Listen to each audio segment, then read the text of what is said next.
عشق بھی رومی ورگا نہیں، میری جامی ورگی ٹور نہیں، پر مینوں شوق مدینے جاون دا،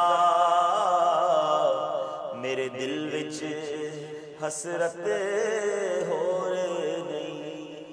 شاعر نے جو بات کہی کہ حضور میری تو عقل بھی نہیں، میری شکل بھی نہیں، آپ کو کیسے مناؤں، مجھے وہ ڈھنگ بھی نہیں آتا، گناہ گار ہوں، اور میرے پاس ایسا عشق بھی نہیں جو امام جامی کے پاس تھا، اور ایسی نعت بھی نہیں، ایسا میرا رومی جیسا عشق بھی نہیں جو امام رومی کے پاس تھا، اور مولانا جامی نے جو کلام لکھا میرے تو ایسا کوئی کلام بھی نہیں لکھا۔ یہ کس کلام کی طرف اشارہ ہے؟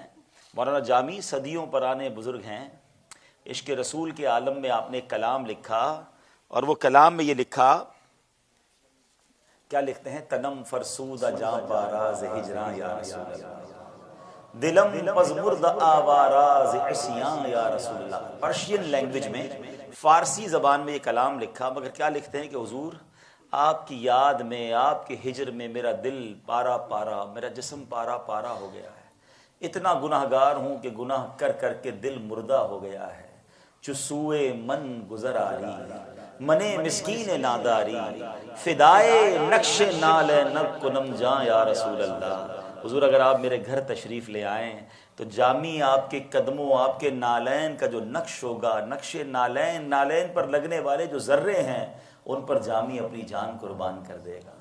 میرا یہ موضوع نہیں ہے، مگر عقل مندوں کے لیے اشارہ بھی دے دیتا ہوں کہ صدیوں پرانے بزرگ ہیں اور ہر ہی شعر میں یا رسول اللہ کہہ رہے ہیں، تو یہ بھی سمجھ لیجئے کہ یا رسول اللہ کہنا یہ صدیوں پرانا طریقہ، یہ صحابہ کا طریقہ، یہ اولیاء کا طریقہ ہے۔ آخری شعر میں تو کمال کرتے، وہ لکھتے ہیں، چو بازو اے شفاعت را کشائی بر گناہ گارا، چو بازو اے شفاعت را کشائی بر گناہ گارا، مکم محروم جامی راں دراں یا رسول اللہ۔ حضور قیامت کے دن جب اپنا بازو پھیلائیں شفاعت کے لیے، حضور گناہ گاروں کی شفاعت فرمائیں، تو اپنے غلام جامی کو بھول نہ جائیے گا۔ یہ کلام تو لکھ دیا آپ نے، مگر اس کلام کے بعد نبی پاک علیہ الصلوۃ والسلام اب گورنر مدینہ کے خواب میں تشریف لاتے ہیں، اور تشریف لا کر فرماتے ہیں کہ جامی آ رہا ہے، اسے روکو۔ اللہ اکبر۔ پھر کیا ہوا؟ مولانا جامی کو مدینے آنے سے روکنے کے لیے گورنر مدینہ نے ایک آرڈر جاری کیا کہ جامی کو گرفتار کر لیا جائے اور جیل میں ڈال دیا جائے۔ ایسا ہی ہوا، آپ کو جیل میں ڈال دیا گیا، اور جب جیل میں ڈال دیا گیا تو نبی پاک پھر خواب میں تشریف لائے اور فرمایا جامی کوئی مجرم نہیں ہے، اگر جامی نے مدینے آ کر وہ کلام سنا دیا جو اس نے لکھا ہے تو مجھے جامی سے ملاقات کے لیے اپنے روضے سے باہر آنا پڑے گا۔ ہائے ہائے، ایسے عاشق ہوتے تھے کہ کچھ عاشق تو مدینے آنے کو ترس رہے ہیں، اور کچھ ایسے ہیں جن کو مدینے سے روکا جا رہا ہے۔ یہ بڑے کرم کے ہیں فیصلے، یہ بڑے نصیب کی بات ہے۔ تو شاعر نے کہا حضور میرے پاس تو کچھ بھی نہیں ہے، میرے تو گناہ ہی گناہ ہیں، میں کیسے مدینے آؤں؟ مگر حضور مدینے آنے کا شوق بڑا ہے۔ اب اس تمام تصور کو ذہن میں رکھ کے شعر کو سنیے، بلکہ مل کے پڑھیے۔ میری عقل بھی نہیں، میری شکل بھی نہیں،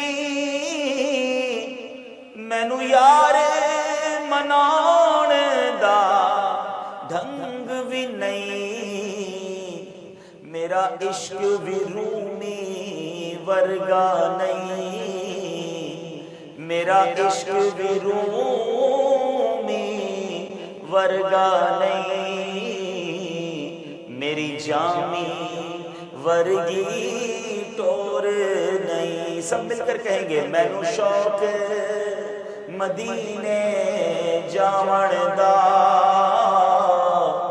میرے دل وچ حسرت ہور نہیں، آقا تیری مرضی ہے، ساڈا تے کوئی زور نہیں۔